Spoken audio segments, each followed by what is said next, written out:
Oh, has adrenaline run down? Yeah. I don't generally have much adrenaline anyway, so I was already running on low. You must be buzzing though. That was incredible. It was good fun. Yeah. It was just hot. Yeah. Glad we won early. Hot. Yeah. Early was good. Oh yeah. No, I feel sorry for anyone who's played past midday. Well, you guys been here all weekend.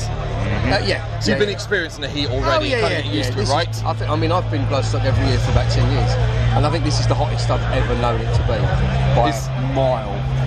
So. I went to Hellfest in 2014 and it was the hottest festival I've ever been to my entire life, and then I came here and it was like, bloody England, this is England, what is going on? Yeah. Incredible. We played with a band, Surrounded, in like a tiny little shithole in fucking, was it the city, wasn't it? Was it Waldorf Street in Soho? Yep.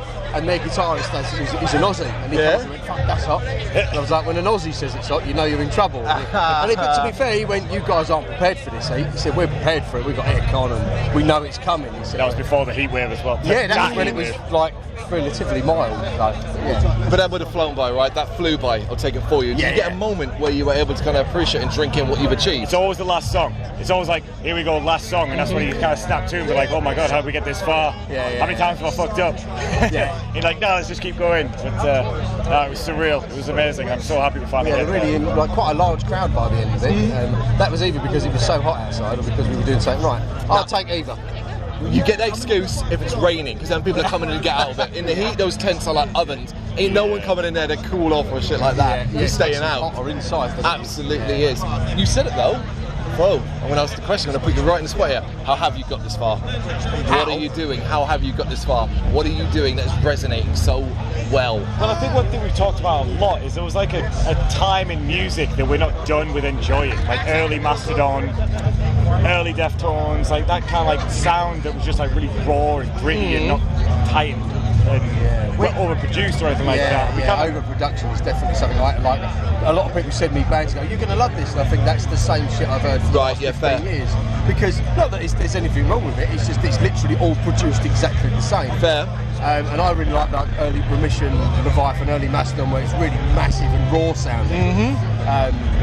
We also don't, this is going to sound really harsh, but we do it for ourselves. Okay. I've got like bands that I know that they're always banging on about social presence and social media, and we just do it because we enjoy it. That's it. There's nothing else in it than that. How is it that you are, I think, the second band in a row who's used that same term and gone, this is going to sound harsh? And I'm sitting there going, no, you make music for yourselves first, and we, the fans, we come, and if we like it, we come and stay, and so on, you know? I think the problem is a lot of people have done the opposite for years. And like friends of mine who've gone, they've sort of gone, right, let's hammer the social media thing, get a big following, and then they're 6 months down the line and they haven't written any new songs. Right. So they get a little bit too obsessed with follows and likes and stuff like that. Whereas just go, let's just write good music that you enjoy playing. Your following will build up naturally. Right. If you're good at your craft, then people are going to like it. But you can also understand the difficulties that come with being in any band in the modern day is ultimately that sales almost seem not to matter anymore. They matter when I give you some fucking money, but ultimately it seems to come down to like shares, views, and aspects like that. Is that an area that you are comfortable with? Do you think you're good at it?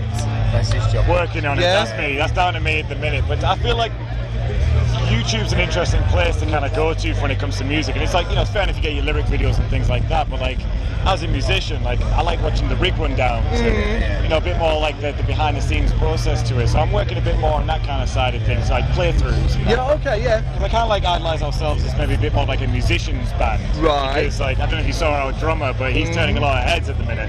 Like I turned back and saw the drum tech with his big smile on his face, just being like, what the fuck? And the advantage, he's a world-class drummer. He doesn't believe it, but the advantage of that is that we can fuck up imminently and nobody notices. Right. They're all watching it, which is great.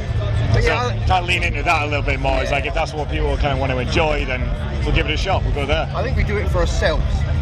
That's first and foremost. Like I've always been, if I don't enjoy what I'm doing, why would I expect anyone else to? So we don't tend to follow a formula either. Like we've been described as like a progressive sludge band. Yes. But like two things I've always done is that if we come up with a riff and it even sounds remotely like something else, we don't use it. end of, because I've seen bands where like there was a band who played in Welling years ago. They were amazing, and the last song was just a flat out Tool Schism rip off. So after that, everyone went, oh, they just want to be Tools. So if that happens, I'm like, no, we're not using it for that purpose.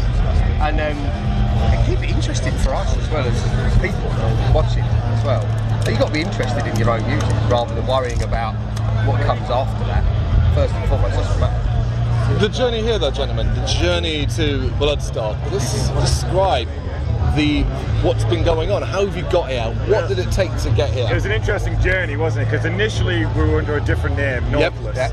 We did the Metal to the Masses London. I know, I read, and it confused the hell out of me. That was what, 3 years ago. Before lockdown. That was the London one. Get rid of the first round. Everything shuts down. Spent 2 years writing. We discovered there's a lot of bands named Nautilus. Because I don't use Spotify. So I went on festival and there's only 3, and none of them have done anything for years. And I was like, actually, there's about 15, 30. Loads, wasn't it? Like 3 of them said, great show last night. We didn't play it. So it was like, right, we've got to change the name. We changed things up.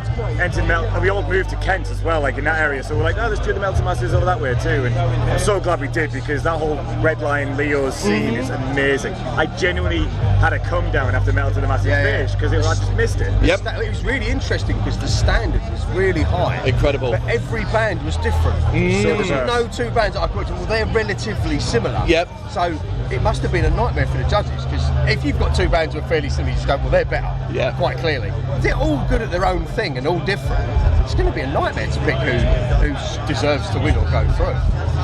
But yeah, it was great. We got to the final. Fire Sky won. I don't know if you saw them yesterday, but like they suit the festival so well. It was really amazing. And there was sound. They came and checked us out as well. So it was good fun. It was so cool that Simon kind of still put us on his little backup list, gave us a shot. So when you got the email or phone call, whatever it was, that said, "Hey, come, you're coming," and so on. Oh yeah. Can you even begin to describe what that felt like? Did it feel real? Yeah. I mean, actually, I got a message saying, answer your fucking email from Simon. And I was like, Paul, have you got an email from Simon? He went, oh yeah, we're playing. It went straight to the spam folder for some reason. I was just like, oh no. I hear that all the time, It was nice. It was nice to, it would have been nice to have won. We didn't, obviously, when we got put on the reserve list, but it was really nice that the fact that Simon was crippled with sciatica, but he obviously saw something in us that was like, well, they deserve to at least be on the reserve list. I mean, Fire Sky were like fucking polished, like perfect. But they've been knocking it out for years, so flawless performance. But yeah, it was. I wouldn't say it was a relief, but it was like, oh, okay, it's happening, kind of thing. Did you feel you earned it? You felt you earned it, yeah? I think you earned it. I mean, again, I've had this conversation with people. They're like, "Oh, you're in the competition. How are you feeling?" And we literally play every gig the same. We play every gig like it's the last or the first one. It doesn't. We played the Mortis Club in that one in Auckland. It's tiny. You can barely fit the drums on there. And then this Red Lion, they're all the same to us. So we put 110% in every single gig we do, regardless of who it's to or where it is. There's no plan. We're just figuring out as we go along. Well, that makes the next one really difficult then, because I'm about to ask you, well, what comes next? Because this is not the culmination. This is just a step on the journey. Well, actually, we were talking about this the other week, because me and Fraser played in 2014 as Dark Eye. We won the London one. And Black Jackknife Seizure won, and we got on as a special guest. Cool. And this applies to us as well. After that, we did nothing for a year, literally fuck all.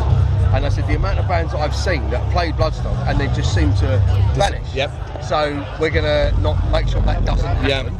I want to play as many gigs out of town as possible. Like London's fine, but you'll end up playing the same shows to the same people. So we want to get around the country, play as many shows to as many people as we can. I'd love to play the Sofa Stage next year if that's a possibility. Always. So yeah, just we spoke about this as being the start. Not the pinnacle. That's it. Yeah. From here, where do we go from here? So I'm always writing stuff, and I'm hoping to have another 4 to 5 tracks by the end of the year. Record another. We've just released our EP literally yesterday. So another 4 or 5 tracks for another EP at the end of the year, and then just keep going. It's all very, very exciting stuff, and I'm glad to hear it. Guys, thank you so much for taking the time to do this. No problem at all. Awesome.